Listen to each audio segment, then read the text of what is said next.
Black diner owner saves wild geese in snowstorm next day. Flock returns with guests. The snow fell in thick sheets, blinding Walter Dixon as he trudged through the deepening drifts. His fingers, stiff inside worn leather gloves, clutched a flashlight that barely cut through the whiteout conditions. The wind howled like a wounded animal, drowning out the desperate honking that had pulled him from the warmth of his diner at 3 in the morning. "Just hold on," Walter muttered, his breath crystallizing before his face. "I'm coming." The beam of light finally caught them, a dozen Canada geese huddled together, their normally sleek bodies now misshapen lumps in the snow. Several were nearly buried, their long necks straining upward for air. The flock had become trapped in a depression behind his diner, the snowdrift growing around them like a frozen prison. Walter's heart clenched at the sight. At 62, he'd seen plenty of harsh winters in Mapleton, but nothing like this storm. These creatures wouldn't survive till morning without help. As he approached, the lead goose, distinguishable by a unique white patch on its cheek, hissed a warning, spreading its wings protectively over the others.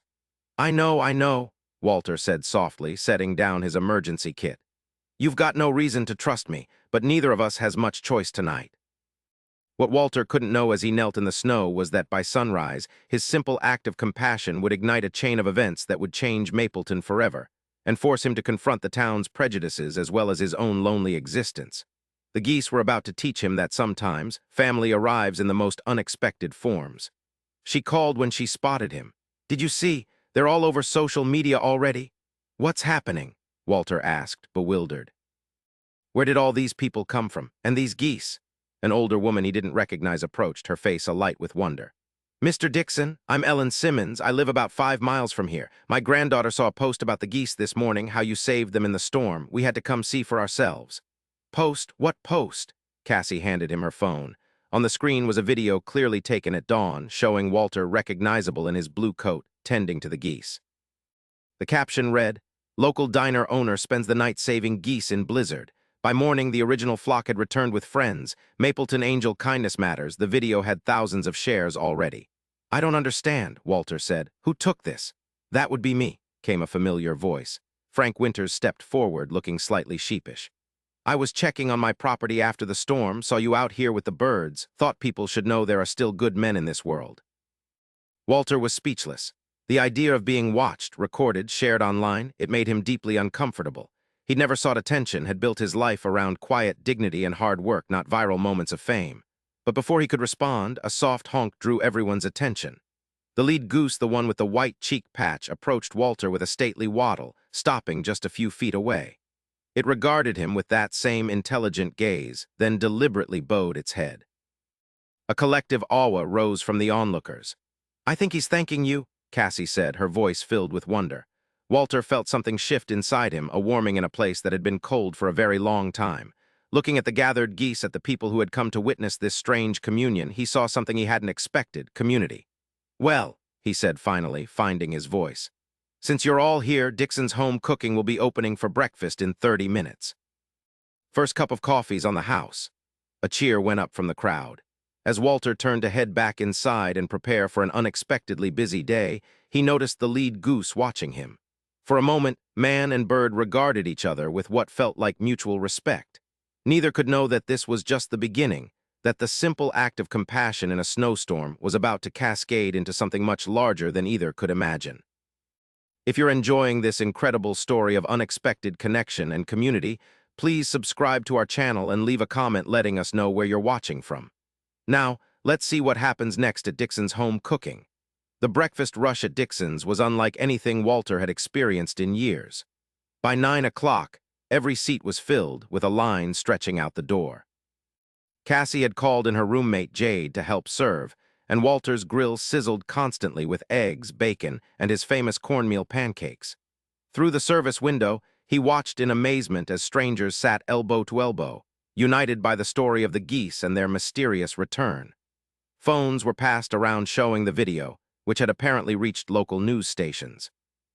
Outside, the flock remained, seemingly content to graze in the cleared area where curious onlookers took photos from a respectful distance. "Never seen anything like it," said Mrs. Henderson, accepting a coffee refill from Cassie. "Those birds could have gone anywhere after the storm, but they came back and brought friends." "Maybe they know something we don't," her husband replied with a wink. The bell above the door jingled, and Walter looked up to see an unfamiliar face, a black woman in her early 40s, elegant in a camel-colored coat with a leather portfolio under her arm. She stood in the doorway, scanning the room until her eyes locked with Walter's. Something in her gaze, sharp, assessing, made him straighten instinctively. "We're pretty backed up," Cassie told the newcomer apologetically. "It might be a wait for a table." "That's all right," the woman said, her voice carrying a hint of a southern accent. "I'm actually here to speak with Mr. Dixon." Walter wiped his hands and stepped out from the kitchen. "That's me." The woman extended her hand. "Gabrielle Washington, Mapleton Daily Chronicle. I was hoping I might have a word about your overnight rescue operation." Walter hesitated. He'd never been comfortable with attention, had learned early that for a black man in a predominantly white town, invisibility was often safer than visibility. But something about this woman's direct gaze challenged him. "I'm a bit busy at the moment," he said, gesturing to the packed diner. Gabrielle nodded understanding. "Of course, I can wait or come back later, but I think you might want to hear what I have to say. It's not just about the birds." Before Walter could respond, the door opened again, bringing with it Mayor Roberts and Thomas Blackwood. The mayor's practiced smile faltered slightly at the sight of the packed diner. "Well, well," he said, his voice carrying over the buzz of conversation. "Quite a turnout you've got here, Walter." The room quieted, tension suddenly threading through the cheerful atmosphere. Everyone in Mapleton knew about the development plans and what they meant for businesses like Dixon's. "Word travels fast," Walter replied evenly. "What can I do for you, Mayor?" "Just checking on things after the storm," Mayor Roberts said, his smile firmly back in place. "Making sure all our local businesses weathered it all right." "We're fine," Walter said. "As you can see." Thomas Blackwood stepped forward, his gaze calculating as he took in the full diner. "Quite the publicity stunt with those birds, Dixon. Smart, but it doesn't change the bigger picture." A murmur ran through the room. Frank Winters stood up from his seat at the counter, his Korean War veteran cap set firmly on his head. "That wasn't any publicity stunt, Blackwood. I saw the whole thing. This man spent hours in that blizzard saving those birds when nobody else would have bothered." Other voices joined in, supporting Frank's account. Walter felt a rush of emotion at this unexpected defense. Gabrielle Washington stepped forward, reporter's instinct clearly sensing a story. "Mr. Mayor, is it true that Mr. Dixon's property is the final obstacle to your development plans?" Mayor Roberts' eyes narrowed slightly. "The town's development plans, Ms. Washington, Gabrielle Washington, Mapleton Daily Chronicle." "Ah, yes. Well, Ms. Washington, the town council has unanimously approved a project that will bring jobs and prosperity to Mapleton. Mr. Dixon has been offered very generous compensation." "And yet he's declined," Gabrielle noted.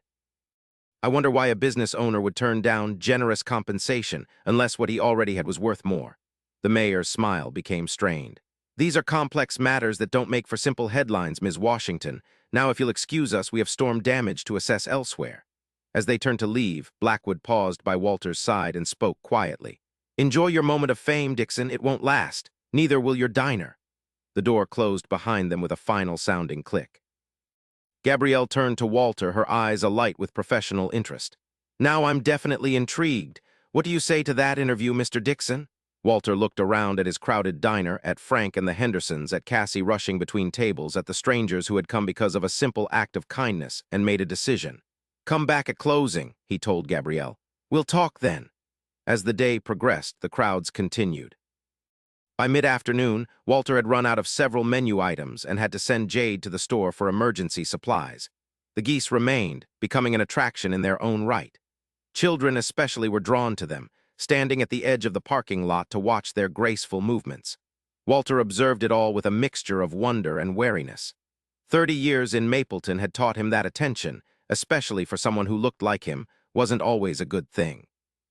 Yet there was something undeniably powerful happening, something that felt like it had been set in motion by forces beyond his understanding. During a rare lull, he stepped outside for a breath of fresh air. The afternoon sun had warmed the day considerably, melting some of the snow and revealing patches of grass where the geese now foraged. The lead goose, the one with the white cheek patch that Walter had privately begun thinking of as chief, separated from the flock and approached him. "You've caused quite a stir," Walter told the bird. "Brought me more business in one day than I've had in months." Chief tilted his head as if considering this. "Don't suppose you'd care to tell me why you came back, why you brought friends?" The goose, of course, didn't answer. but its steady gaze seemed to hold something recognition, perhaps, or some bird wisdom Walter couldn't fathom. A memory surfaced unexpectedly, Gloria in her final days, whispering through pain-cracked lips. "Pay attention to the messengers, Walter. They come in strange forms sometimes." At the time, he'd attributed it to the morphine. Now he wondered. By closing time, Walter was exhausted but exhilarated. The diner had served more customers in one day than in the previous 2 weeks combined. When the last patron finally left, Walter locked the door with a sigh of relief and began the cleaning process. Cassie and Jade collapsed into a booth, counting their tips. "Over $300, Cassie marveled. "Each. Not bad for a day's work," Walter said, smiling at their excitement. "Walter, you know what this means, right?" Cassie said, suddenly serious.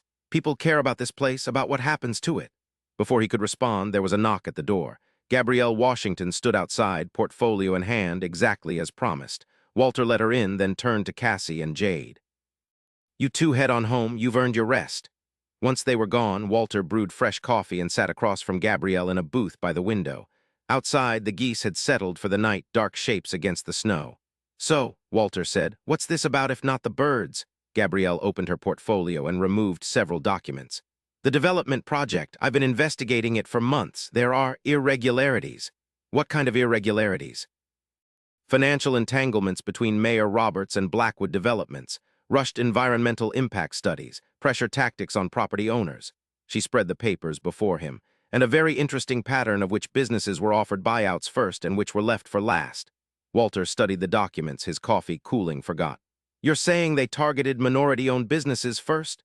"The data suggests it, yes, but I need more. I need first-hand accounts." She leaned forward. "Your story, both with the geese and with this development fight, could help bring this to light." Walter sat back, conflicted.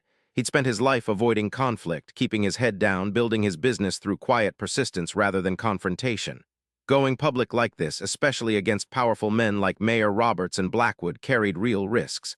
"I need to think about this," he said finally. Gabrielle nodded, understanding in her eyes. "Of course. But don't take too long. Things are moving quickly with this project."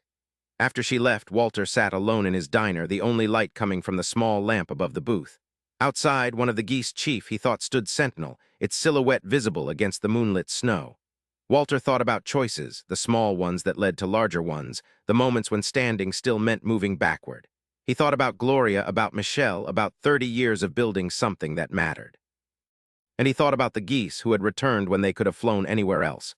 His phone buzzed with a text message. Expecting Cassie with a question about tomorrow, he was stunned to see Michelle's name on the screen. "Dad, just saw a video of you and some geese. Is that really you? Call me." Walter stared at the message, his heart pounding. He hadn't spoken to his daughter in months, their last conversation a stilted exchange of pleasantries at Christmas.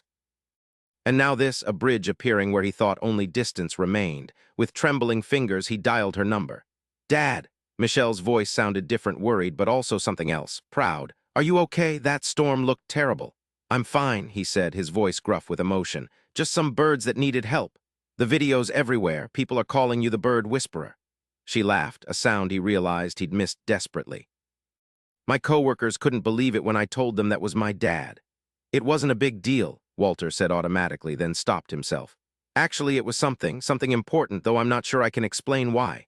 There was a pause, then Michelle said, Maybe I could come see for myself. I have some vacation days saved up." Walter closed his eyes, emotion washing through him. "I'd like that," he managed to say. "I'd like that very much." After they hung up, Walter sat in the quiet diner, feeling as though puzzle pieces were shifting, realigning into a picture he couldn't quite make out yet. Tomorrow would bring Gabrielle's article, Michelle's visit, and who knew what else. For the first time in years, the uncertainty felt like possibility rather than threat. Outside, Chief the Goose stood watch, a sentinel in the moonlight.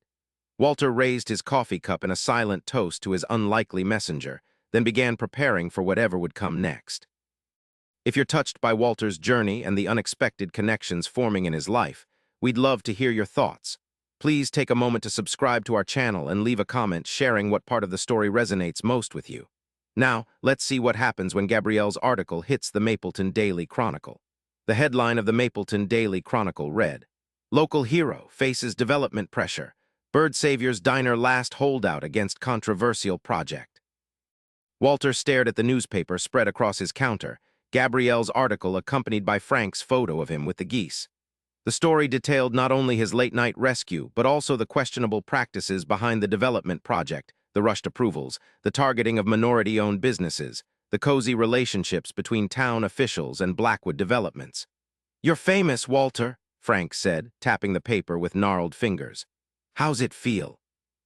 "Uncomfortable," Walter admitted, refilling Frank's coffee cup. It was early, just past 6, and Dixon's wouldn't officially open for another hour. But already a small crowd had gathered outside, some there for breakfast, others hoping to see the Geese, which had indeed stayed another night. "Well, get used to it," Frank said. "Channel 6 news van just pulled up," Walter groaned. "You're kidding." "Nope, and Mayor Roberts' car is right behind them." Steeling himself, Walter wiped his hands on his apron and walked to the door. The scene outside had transformed overnight. The parking lot, cleared of snow by a plow Walter definitely hadn't called, was filled with cars. The Geese milled about in their now-established territory, seemingly unfazed by the attention. And approaching from opposite directions were a news crew and Mayor Roberts, looking thunderous. Walter stepped outside, the cold morning air bracing. The lead goose chief immediately broke from the flock and approached, giving a soft honk of greeting. "Good morning to you too," Walter said, feeling oddly centered by the bird's presence. "Mr. Dixon," called the reporter, a young woman hurrying toward him with a microphone extended. "Jessica Chen, Channel 6 News. Could we get a statement about the Geese and the development situation?" Before Walter could respond, Mayor Roberts intercepted, positioning himself between Walter and the camera. "I'd like to make it clear that the town of Mapleton has always maintained open and transparent processes for all development projects. The article in today's Chronicle contains numerous factual errors and insinuations that border on libel." The reporter's interest visibly sharpened.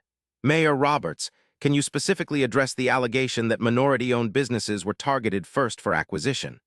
"Absolutely false," the mayor blustered. "Properties were approached based solely on their strategic location and value to the overall project." "Then why was Dixon's Home Cooking, which sits on the largest parcel of land in the development zone, approached last?" Jessica pressed.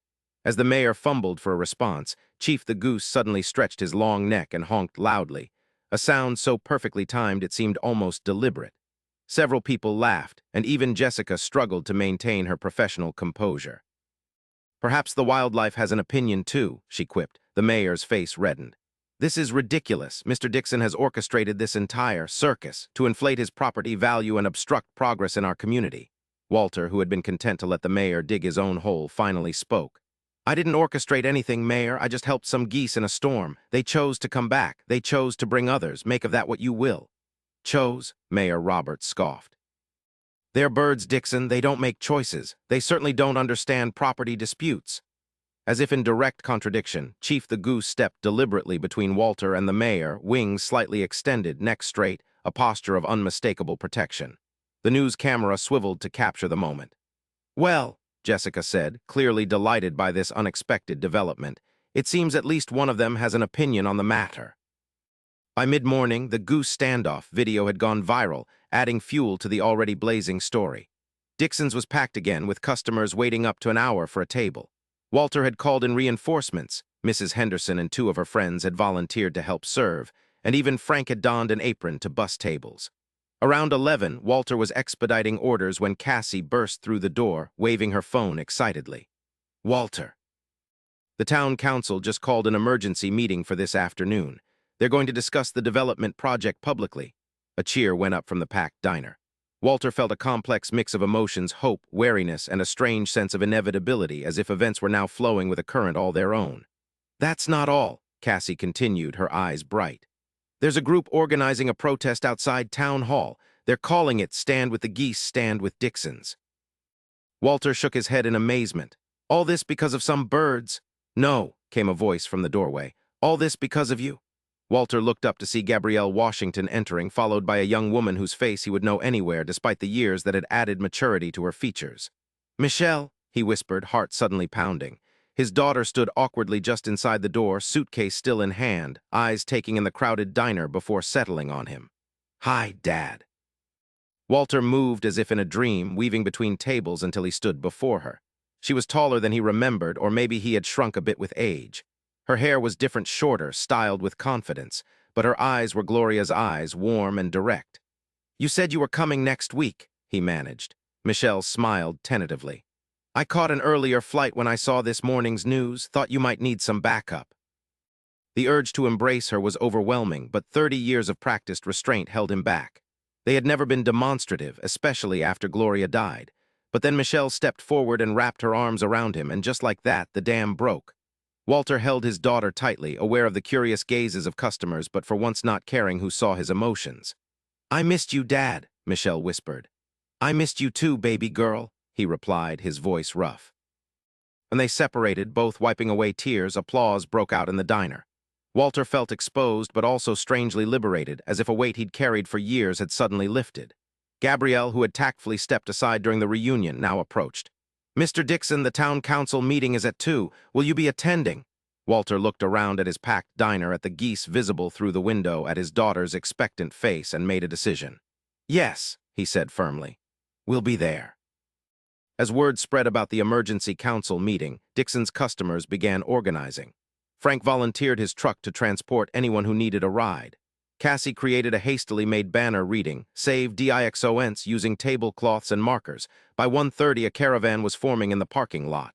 "Dad, are you sure about this?" Michelle asked as they prepared to leave. "These people seem pretty fired up." Walter looked at his daughter, seeing the concern in her eyes. "Not sure about any of it," he admitted, "but sometimes you have to choose where you stand."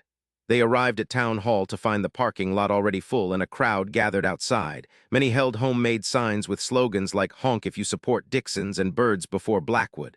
As Walter's truck pulled up, a cheer went up from the assembled protesters. "I feel like I'm in a movie," Michelle murmured, taking in the scene. "Not the kind I ever thought I'd star in," Walter replied. As they approached the building, Walter was startled to see the geese. His geese congregated on the lawn of Town Hall, with Chief standing prominently near the entrance. It seemed impossible that they could have followed or somehow known to come here, yet there they were. "Okay, that's just weird," Michelle said, voicing what everyone was thinking. Inside, the council chamber was standing room only, with news cameras positioned at the back. Mayor Roberts and the council members sat at their elevated desk, looking distinctly uncomfortable at the unexpected turnout. Thomas Blackwood sat in the front row, his expression thunderous. Walter found himself guided to a seat near the front, Michelle beside him. Gabrielle Washington nodded to him from the press section, her notebook already open. Mayor Roberts called the meeting to order, his usual smooth confidence notably absent. This emergency session will address public concerns regarding the Mapleton Commons development project. We'll begin with statements from council members, followed by— He was interrupted by the chamber doors opening. A distinguished-looking man in his 60s entered, followed by several younger people carrying briefcases. "Who's that?" Walter whispered to Michelle. "Martin Reynolds," she whispered back. "Environmental lawyer. I called him on the way to the airport." Walter stared at his daughter in shock. "You what?" She squeezed his hand. "Dad, I've spent the last 5 years working for a community development nonprofit in Oakland. This kind of predatory development, it's exactly what we fight against."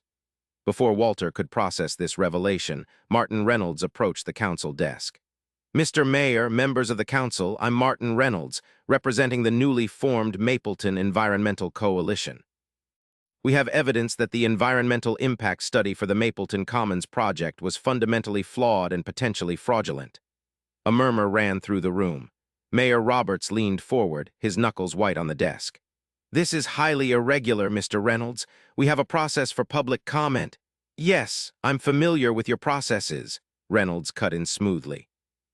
"Including the process by which you approved a development on wetlands that serve as critical habitat for migratory birds, specifically the Canada geese currently demonstrating outside your building."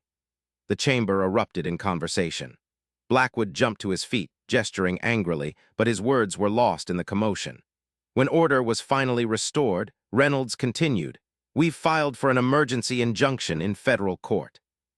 The Migratory Bird Treaty Act provides specific protections that this development would violate. Additionally, we believe there are serious questions about the transparency of the approval process that need to be investigated." Mayor Roberts' face had gone from red to nearly purple. "This is absurd. You can't halt a multi-million-dollar development because some birds decided to land behind a diner." "Actually, Your Honor," Reynolds replied calmly, "we can, and we have." The injunction was granted this morning. The room exploded again, this time with cheers from Walter's supporters and angry protests from Blackwood and his associates. Walter sat stunned, events moving too quickly for him to fully grasp. Michelle leaned close. "The birds gave us the legal hook we needed, Dad, but this is about more than geese. It's about who gets to decide the future of communities like Mapleton." As the meeting descended into chaos, with council members arguing among themselves and Blackwood demanding to be heard, Walter felt a strange sense of clarity descend. For 30 years, he'd kept his head down, believing that was the only way to survive. Now, looking around at the people who had rallied to his cause, from Frank Winters to Gabrielle Washington to his own daughter, he realized that sometimes survival meant standing up. Outside, as they emerged from town hall, they found the crowd had grown even larger. The geese remained on the lawn, seemingly oblivious to their role in the day's drama. Chief separated from the flock as Walter approached, meeting him halfway across the grass. "You've caused quite a stir, my friend," Walter told the bird. In response, Chief stretched his neck and gave a single, dignified honk that seemed to carry across the entire gathering. Then, with deliberate movements, the goose extended one wing and brushed it against Walter's hand, a gesture so gentle, so intentional that Walter felt tears spring to his eyes. "Dad," Michelle said, coming to stand beside him. "What happens now?" Walter looked at his daughter, at the town that had suddenly awakened to a fight for its soul, at the birds that had somehow changed everything, and smiled. "Now," he said, "we build something new." We'd love to know what you thought of this heartwarming story of community, courage, and unexpected allies. Please subscribe to our channel and leave a comment sharing your favorite moment from Walter's journey with the geese. Your support helps us continue bringing these meaningful stories to life. Epilogue. 1 year later, the sign above the entrance read, "Dixon's Wildlife Sanctuary and Home Cooking," the fresh paint gleaming in the spring sunshine. Below it, a smaller sign displayed a stylized goose with a distinctive white cheek patch. Walter stood on the newly built observation deck, watching visitors with binoculars and cameras gathered along the boardwalk that now wound through the protected wetlands behind his diner. Children pressed against the viewing rails, pointing excitedly as a formation of geese glided in for a landing on the pond. "Tour group from Cincinnati just arrived," Michelle said, joining him at the railing. "Cassie's getting them seated now." Walter nodded, still sometimes amazed at how much had changed in a year. After the injunction had halted the development project, investigations had revealed the full extent of the corruption behind it. Mayor Roberts had resigned in disgrace, and Thomas Blackwood was facing charges for environmental violations and fraud. But the real transformation had been in the community itself. What had started as a fight to save one diner had evolved into a movement to protect the wetlands that, as it turned out, had been there long before Mapleton was founded, critical habitat not just for geese, but for dozens of migratory species. With Michelle's nonprofit experience and a coalition of local business owners, they'd secured grants to establish the sanctuary. Dixon's Home Cooking had expanded, adding an educational center where visitors could learn about the wetlands ecosystem while waiting for a table at what was now the most popular restaurant in 3 counties. "Dad, don't forget we have that meeting with the school board at 2, Michelle reminded him. "They want to discuss bringing more student groups through the sanctuary." Walter smiled at his daughter, still adjusting to having her permanently back in Mapleton. She'd relocated 6 months ago, using her community development skills to help reshape the town's approach to growth sustainable now, with respect for both natural habitats and existing neighborhoods. "I'll be there," he promised. "Just want to check on the new nests first." Michelle squeezed his shoulder and headed back to the diner, leaving Walter to his daily ritual. He followed the boardwalk to its furthest point, where it extended over the water to a small, quiet observation blind. Inside, he settled onto the bench and waited. It never took long. Within minutes, a familiar shape appeared, Chief, distinctive with his white cheek patch, now accompanied by his mate and miracle of miracles, 3 goslings that had hatched just weeks earlier. The family approached the blind without fear, the goslings stumbling adorably on their still awkward legs. Chief gave his customary greeting honk, a sound Walter had come to interpret as everything from "good morning" to "you're late with the corn." "Hello, old friend," Walter said softly. "Brought the family again, I see." From his pocket, he withdrew a handful of cracked corn, scattering it gently on the platform. The goslings rushed forward eagerly while their parents watched with what Walter could only describe as pride. As he observed the goose family, Walter reflected on his own unexpected family that had formed in the past year. Michelle, of course, now living in the apartment above the diner that he had finally moved out of, having purchased Frank's adjacent property when the older man decided to retire to Florida. Cassie, who had postponed graduate school to become manager of the diner's operations. Gabrielle Washington, whose investigative reporting had earned her a regional award and who still came for breakfast every Sunday. And the visitors who returned season after season, many becoming friends rather than customers, all drawn by the story of a man and the geese he had saved, who had then, in their own mysterious way, saved him in return. Chief looked up from the corn, fixing Walter with that intelligent gaze that had never ceased to move him. Walter sometimes wondered if there was more to these creatures than most humans credited, some ancient wisdom or purpose that operated beyond human understanding. Gloria had been right about messengers coming in strange forms. The geese had brought him not just customers or publicity, but reconnection with his daughter, with his community, with parts of himself he had closed off after losing his wife. "Thank you," Walter said simply to the goose. Chief tilted his head, regarding Walter for a long moment. Then, with deliberate movements, he spread his magnificent wings to their full span, a gesture Walter had come to recognize as the highest form of goose acknowledgement. The goslings, seeing their father's display, attempted to mimic him with their tiny, undeveloped wings, creating a sight so endearing that Walter chuckled aloud. A moment later, Chief gathered his family with soft, directive honks, and they returned to the water, gliding away with the grace that never failed to inspire awe in Walter. He watched until they disappeared around a bend in the pond, then rose to head back to the diner. There was work to be done, meetings to attend, a future to continue building. As Walter walked the boardwalk, he passed visitors who smiled and greeted him by name. Children pointed excitedly, recognizing Mr. Goose Man from the children's book Michelle had written about their story, now sold in the Sanctuary gift shop with proceeds supporting conservation efforts. The diner came into view, expanded now, with a glass-walled dining room overlooking the wetlands. The parking lot was full, as it had been nearly every day since that snowstorm changed everything. Walter paused for a moment, taking in the scene this place he had built, lost, and found again in an entirely new form. The sun warmed his face, and somewhere in the distance, a goose called to its companions. "Coming," Walter murmured as if in response, and continued on his way home. Thank you for joining us for this heartwarming story of unexpected connection and renewal. If you enjoyed Walter's journey with the geese, please subscribe to our channel and share your thoughts in the comments below. Your support allows us to continue bringing these meaningful stories to life. Until next time, remember that messengers of change can come in the most unexpected forms. We just need the wisdom to recognize them.